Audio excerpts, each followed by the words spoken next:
It was the last Friday of October 1985. One of those West Virginia evenings that came in cold off the ridge and smelled of coal dust and wood smoke, and the particular sweetness of leaves that had been wet for days. The men of the Callaway Creek night crew had been working that mine since before most of their sons were old enough to shave, and the Friday shift always ended the same way. The cage rising from the third level at 11:15, 20 men blinking in the lamplight, pulling off their helmets, talking about nothing in particular the way men talk when they have survived another week underground and are now thinking about supper. The foreman that night, a man named Roy Blevins, loaded them onto the company bus the same way he always did, counting heads. Same as always. 20 men, same as always, and the bus pulled out of the Callaway Creek Mining Company gate at 11:42 p.m. On October 25, 1985, the route home was 17 miles of ridge road through Harlan County. None of those 20 men ever arrived. And for 38 years, the bus itself, a 1979 International Harvester school bus, painted over in the company's rust red, license plate XR 4418, was simply gone, as if the ridge road had opened and swallowed it whole. In the spring of 2023, it had. And what was found buried 12 feet below a collapsed hollow fill at a site called Devil's Elbow proved that what happened on that ridge road was not an accident, was not weather, and was not the work of God or chance. It was the work of one man, and the people of Harlan County had known his name for 38 years. They just hadn't been able to prove it. Harlan County, Kentucky. The border with West Virginia runs through coal country so old, the seams have been worked since before the Civil War, and the communities that grew up around those seams had a character entirely their own, a toughness braided together with a loyalty that outsiders sometimes mistook for insularity and insiders understood as something closer to survival. In October of 1985, the Callaway Creek Mine employed 180 men across 3 shifts, and the night crew was the oldest and most experienced. The men who had learned the work from their fathers and were teaching it to their sons, who knew the third level the way you know the hallways of your own house in the dark. The 20 men on that last Friday shift ranged in age from 22 to 61. 11 of them were related to at least one other man on the same crew. Brothers, fathers and sons, cousins. A set of twins named Dale and Dennis Whitfield, who had worked the same shift for 16 years and who joked that they had spent more of their lives underground together than above it. The foreman, Roy Blevins, 53 years old, had been with Callaway Creek for 27 years. He kept a photograph of his grandchildren taped to the inside of his helmet. He had been planning to retire at the end of the year. The town of Millstone, Kentucky, 7 miles from the mine gate, was where most of those 20 men lived, on the same streets, in many cases where their fathers had lived, modest houses with front porches and vegetable gardens and storm cellars that smelled of canned tomatoes. Their wives knew each other. Their children went to the same school. On Friday nights, the men who weren't too tired came through the door sometime after midnight, and their wives had something on the stove or in the oven. And the week ended the way it had the week before and the week before that, in the reliable warmth of a household that knows its own rhythms. That Friday night, 20 sets of porch lights stayed on until morning. 20 kitchens went cold. The alarm spread through Millstone before dawn on October 26th, the way alarms spread in small towns. One wife calls another. A son drives the route looking. A neighbor wakes the pastor. By 6 a.m., family members had gathered at the Callaway Creek mine gate. By 7 a.m., Harlan County Sheriff's deputies were on the Ridge Road. By 9:15 a.m., they had found the bus, or rather, they had found where the bus had been. At the point on the Ridge Road known locally as Devil's Elbow, a sharp westward curve above a 40-foot hollow fill, the steepest point on the 17-mile route, the guardrail had been breached. The metal posts were bent outward, not inward. Whatever had struck that railing had struck it from the uphill side, which was not the direction a bus would travel if it had simply failed to navigate the curve. Below the guardrail, the slope descended into a hollow fill, a compacted earth and rock embankment common throughout Harlan County, used for decades to level terrain for mining operations. The fill at Devil's Elbow was 60 feet wide and 12 feet deep at its center. There was no bus at the base of the hollow fill. There was no bus anywhere visible. The deputies searched the ridge road for 3 miles in either direction. There was no bus. There were no 20 men.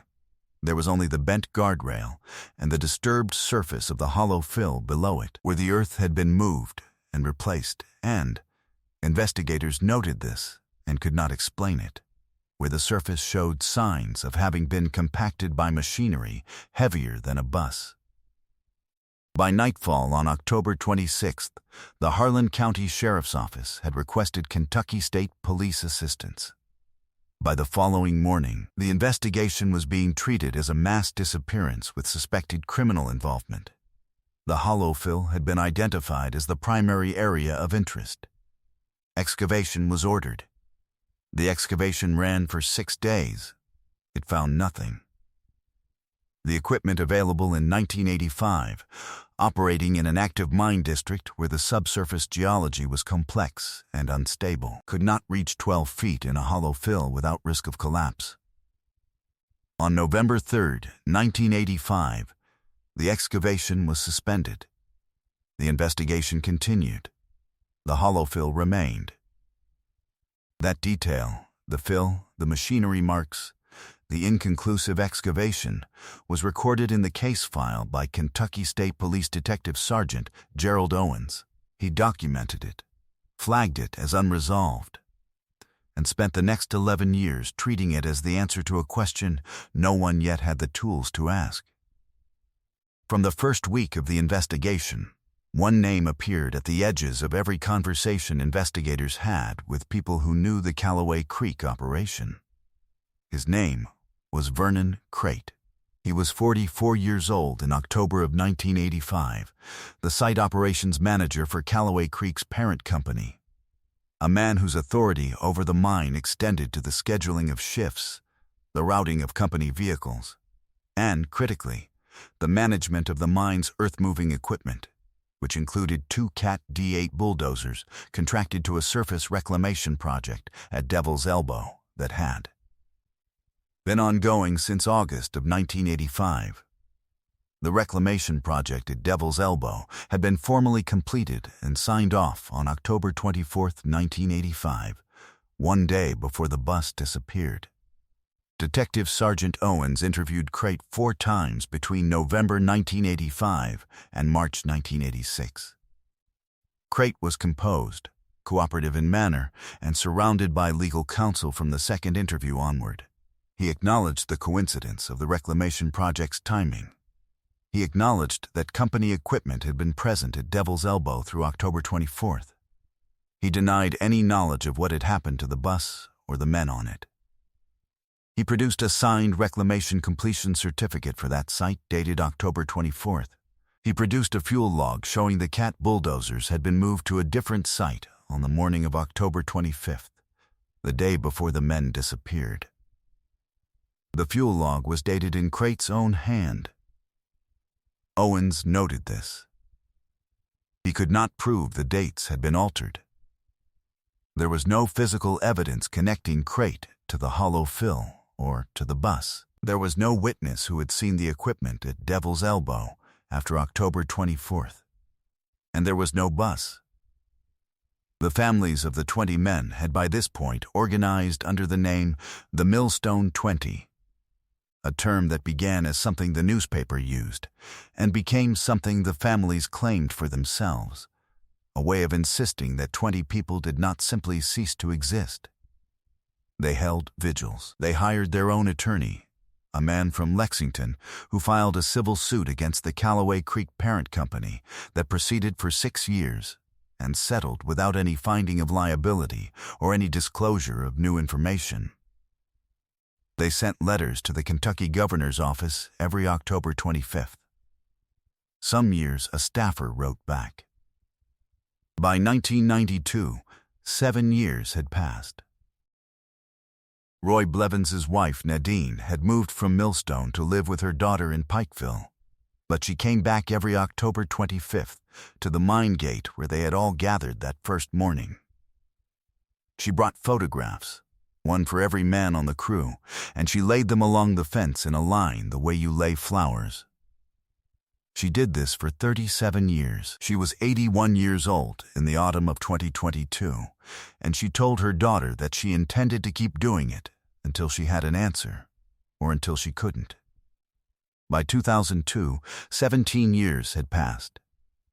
Vernon Crate had left Harlan County in 1991, moved to a property in eastern Tennessee, and entered what the local paper described as a comfortable retirement.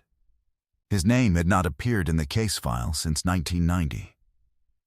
Owens had retired in 1997 and left the case files to a younger detective who had never met the families and who worked the case when he could and set it aside when he couldn't. The way you manage something that has no new doors. By 2015, 30 years had passed. The Millstone mine had been closed since 2004. The ridge road through Devil's Elbow was still in use, but barely. A logging route now, barely maintained.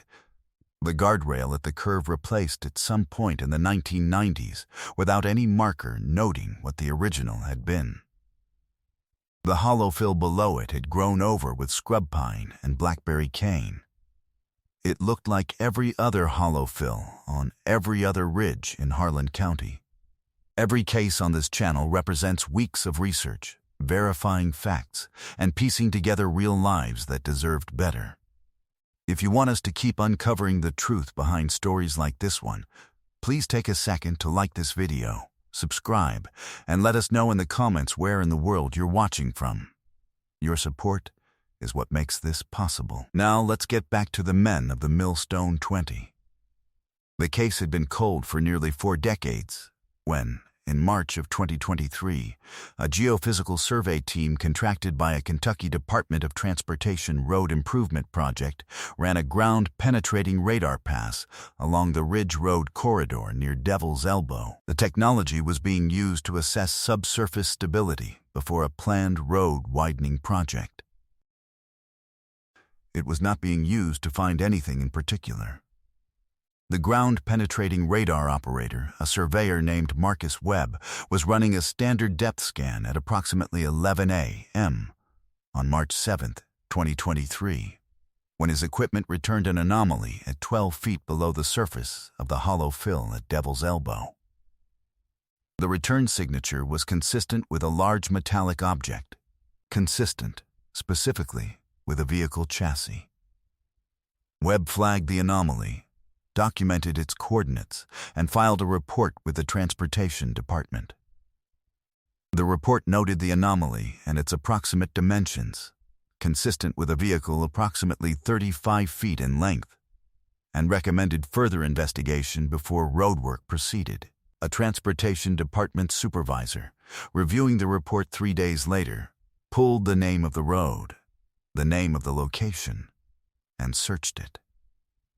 Devil's Elbow, Harlan County Ridge Road.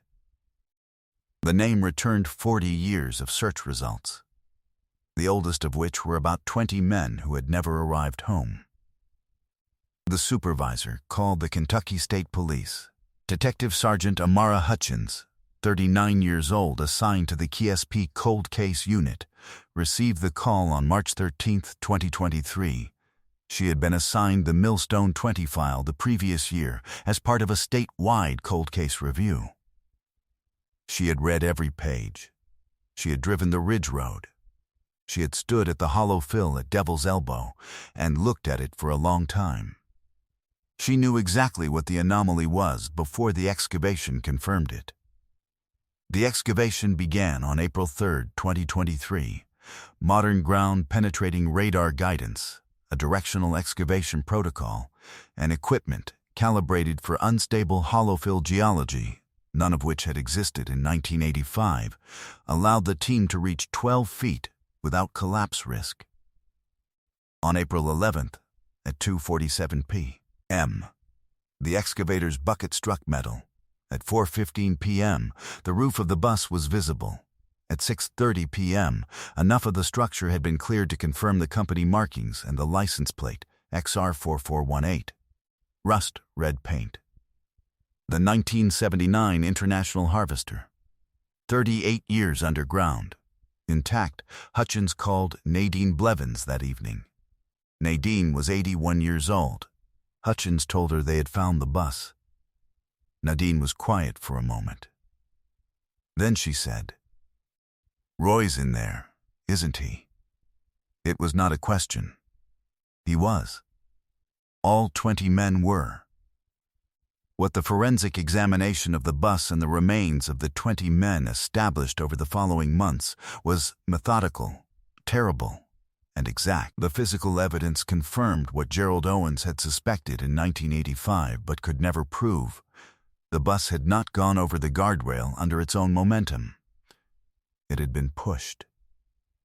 The guardrail had been struck from above, from the uphill position of a piece of earth-moving equipment large enough to move a loaded bus from a standstill over an embankment. The hollow fill had been opened and recompacted over the bus within hours of the disappearance, using machinery with the footprint of a Cat D8 bulldozer. The reclamation project at Devil's Elbow had provided both the equipment and the cover. A site where disturbed earth was expected, where heavy machinery marks were normal, where no one would ask why the fill looked freshly worked. Vernon Crate had been 82 years old when the bus was found. He was living in a retirement community outside of Knoxville, Tennessee. He had been, by all observable accounts, an unremarkable elderly man, church-going, neighborly, known to the staff at his facility as quiet and easy to work with. He had not been back to Harlan County since 1991. He had not spoken publicly about the Millstone 20 in over 30 years. He had, in the particular way of men who are certain they will never be found out, simply continued to live.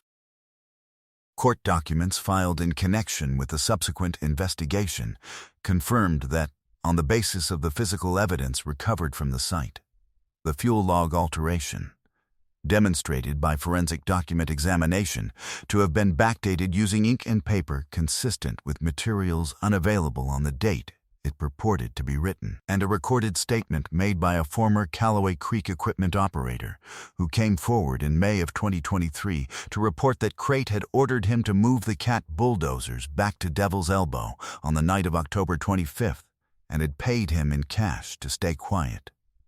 Kentucky Attorney General's office investigators sought and obtained a warrant for Vernon Crate's arrest. He was taken into custody at his Knoxville residence on July 14, 2023. He was 82 years old and walked to the patrol car without assistance. He said nothing. He had been saying nothing for 38 years, and he maintained it until the end. At the Harlan County Courthouse in Harlan, Kentucky, where his arraignment was held on July 22, 2023. The parking lot and the street outside were lined with people who had driven from Millstone and from every other corner of Harlan County, the children and grandchildren of the men on that bus, now in their 40s and 50s and 60s, standing in the July heat with their hands at their sides. There was no shouting. There was no demonstration. There was something quieter and more durable than either of those things. They had simply come to see his face when he was made to answer for what he had done. In the end, that was enough. Crate was charged with 20 counts of first-degree murder. He entered a plea of not guilty. He died in custody in February of 2024, awaiting trial, at the age of 82. He never gave an explanation. He never named a reason. He took whatever calculation he had made on that Ridge Road on the night of October 25, 1985 with him, and left the families to build their understanding of it from the evidence alone.